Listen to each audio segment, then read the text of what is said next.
Ile kitu ile inatushangalisha. Ole wanasema kama sie ndio bandugu yenu, sie na bao tunakutana wapi? Barudie kwabo, batuachie mwingine yetu, sie peke bakongomani kwa bakongomani tuikale tusikilizane. Njoo amani nyemi iko na lomba ingie Kongo.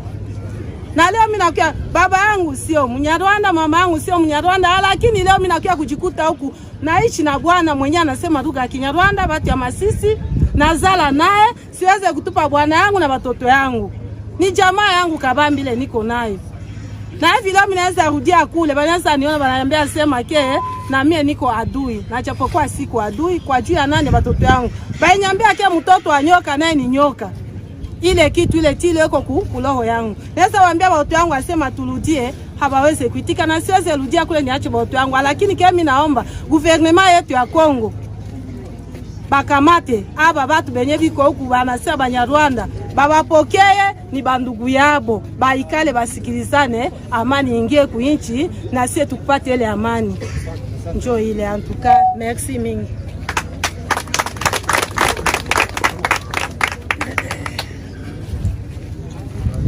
Imyaka yacu twari dufite bayisaruye tureba bagera no ku mazu yacu. Bageze ku mazu yacu mbona ntaho dusigaye ndahunga. Ariko bijya gutangira icyo gihe haje generali bita Janvier Karayiri.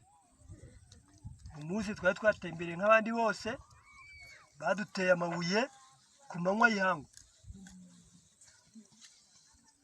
Baduteye amabuye ku manywa y'ihangu, dutakira guverinoma dushaka ibisubizo nta na kimwe twabonye. Nyuma yo kujya mu myaka y'iwacu nabwo twaragiye turayitabaza, barimo bakora ibyo bashaka. Hari abantu babagayidinze bari bafite imbunda kugira ngo atagira abahohoterwa. Turongera dutabaza guverinoma ntacyo yakoze.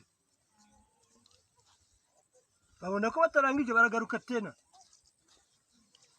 turongera turayitabaza ntacyo yakoze.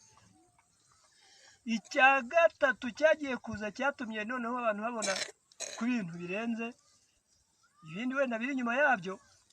Abaturage banje barabivuga kubera ko babonye byinshi, ariko noneho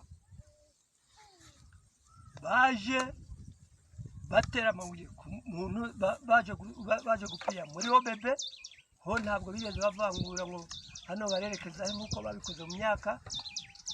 Bafata igihe cyo gutangira guca imiryango y'abantu, bapiya mw'ibyo bashakaga, ndetse uwo basanze mu nzu bamuteye igisu ku manywa y'ihangu. Zari saa 10. Nuko bakimutera ku gahanga. Amahirwe twari dufite umuntu w'umufarumasi aho ngaho ahita amukorera ubuvuzi. Ibyo byose byabaye tureba.